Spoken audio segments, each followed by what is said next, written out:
Everybody stop what you're doing. There's a man on the top of the White House. Mr. President, what are you doing up there?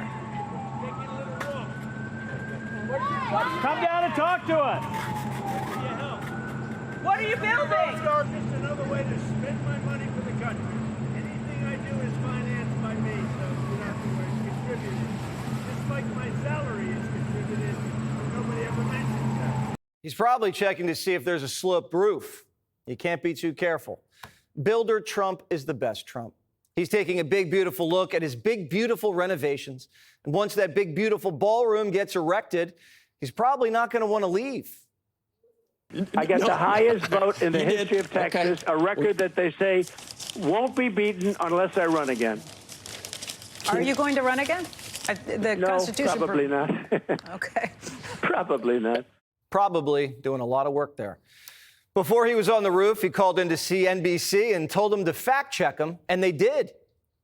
Here we go. So you did get the highest number of votes in Texas, so that's true. But when you were talking about... then you don't have to say anything more, Joe. I got to say this. No, don't say anything more. Don't qualify it by saying, no, I got the highest number of votes you did. in the history of Texas. I'm moving on. The media is being whipped into shape, but not the Democrats. Trump says they're a lost cause. The Democrat Party is self-destructing. I mean, when you have low IQ people like Crockett, I wonder if she's any relationship to the late, great Davy Crockett. She's a very low IQ person. Somebody said the other day she's one of the leaders of the party. I said, you got to be kidding. The Democrats are lost. They have Trump derangement syndrome so bad that they can't walk, they can't talk, I mean. They don't know where they're going. Democrats can't walk or talk, but they think they can throw a punch. We are not only going to punch you back, but we are going to knock you out. We are ready to fight fire with fire. No butter knife to the gunfight. We are ready to bring the fire, bring the heat. This is not the Democratic Party of your grandfather, right, which would bring a pencil to a knife fight. We're bringing a knife to a knife fight. This is an all-out war, and everything is on the table. The fight's in Texas. And Democrats took a private plane to Chicago, checked into the hotel, ordered room service, and FaceTimed CNN from their foxhole 1,000 miles away. Democrats are like a boxer, talked a lot of trash during the weigh-in, and when the bell rings, they just dance around and they never let their hands go. Jazzy, not to be confused with Davy Crockett, says that's called spice. I am standing here with one of my faves right here, honey. Yes. Listen, and guess what? Neither one of us are in Texas. You know why? Because we know that it is time to stand up, rise up, and fight back against these fools that think that we're weak. One thing that they should know, when it comes to a black woman and a Latina, that's right, they're about to get a little spice, okay? Jelly says it's time to fight, and then she left. The real Davy Crockett died fighting for Texas at the Alamo. That's real bravery. The real Davy Crockett gave his life so Jazzy can paint resist on her fingernails, then flee north and hide behind JB back ribs.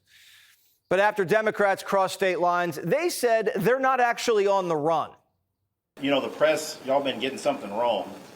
I've been seeing a lot of headlines that say that these Texas legislators are fleeing. These Texas legislators ain't fleeing. These Texas legislators are fighting. Yeah. Well, if a man can be a woman, then fleeing is the new fighting. But Texas voters, when they look at these legislators, they see deserters. They want Democrats to fight for them, not for their own political power. You know they're out of ammo when they compare gerrymandering to gas chambers. People are like, well, how did the Holocaust happen? How is somebody in a position to kill all them people? Well, good people remain silent. Or good people didn't realize that what happens to them can very soon happen to me or somebody I love. The Democrats have compared a lot of things to the Holocaust, but this is the first time I think they've ever equated redistricting to genocide. Kind of how they think. When you lose your job, learn to code. When they lose their job, it's a human atrocity. These jobs aren't even that important. The Texas legislature only meets once every 2 years. All these people have second jobs. Every day they don't show up to work, Texas is going to slap them with a $500 fine. But Democrats are pulling a Hunter.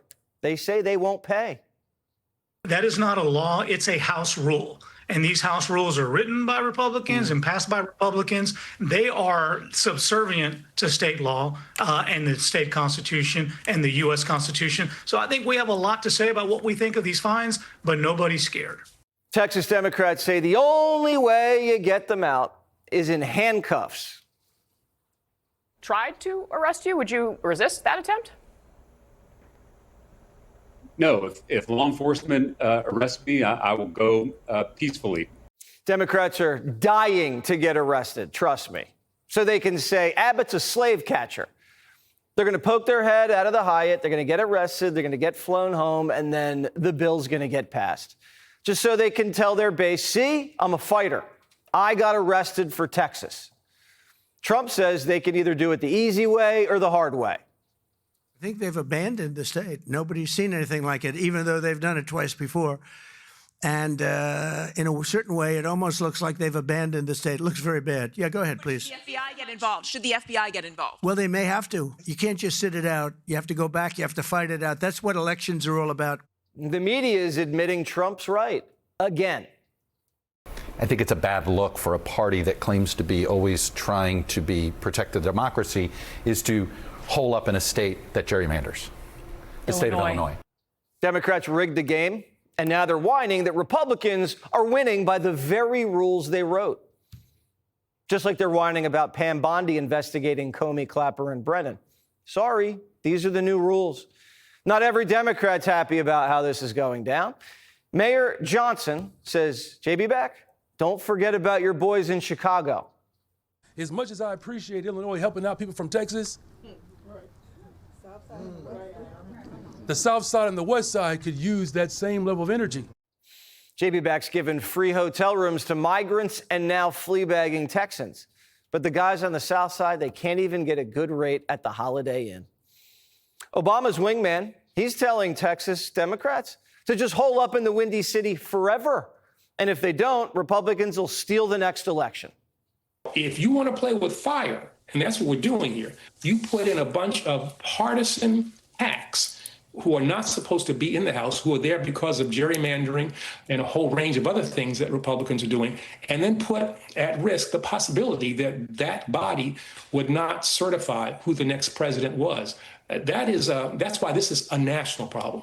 How dare Mr. Fast and Furious cast doubt on the integrity of an election? That hasn't even happened yet. Kathy Hochul, whose egregious redistricting attempt got slapped down by a state judge, says anything's allowed if you're fighting for democracy. If we refuse to fight for our democracy, then we're doomed to lose it. We don't want our democracy lost. And that's why I am sick and tired of fighting these battles with my hands tied behind my back. And nothing says fight for our democracy than another impeachment. I will not stop, and I promise you, this president is going to he's going to be brought down. Yeah. He's going to be brought down. He has to be brought down. And I don't mean physically. I'm talking about politically. We will bring him down. He will be impeached again. Every time the ponytail smacks Trump with his cane, the president grows taller. Donald Trump benefits so much from Trump derangement syndrome, so much. And that's the ultimate irony of the media's Trump derangement syndrome. They're helping the very person they're trying to destroy. This deranged behavior and ludicrous attacks on the president have turned him into a political giant, walking on the roof of the White House, gazing down at the Democrats who look very small. Click here to subscribe to the Fox News YouTube page to catch our hottest interviews and most compelling analysis. You won't get it anywhere else.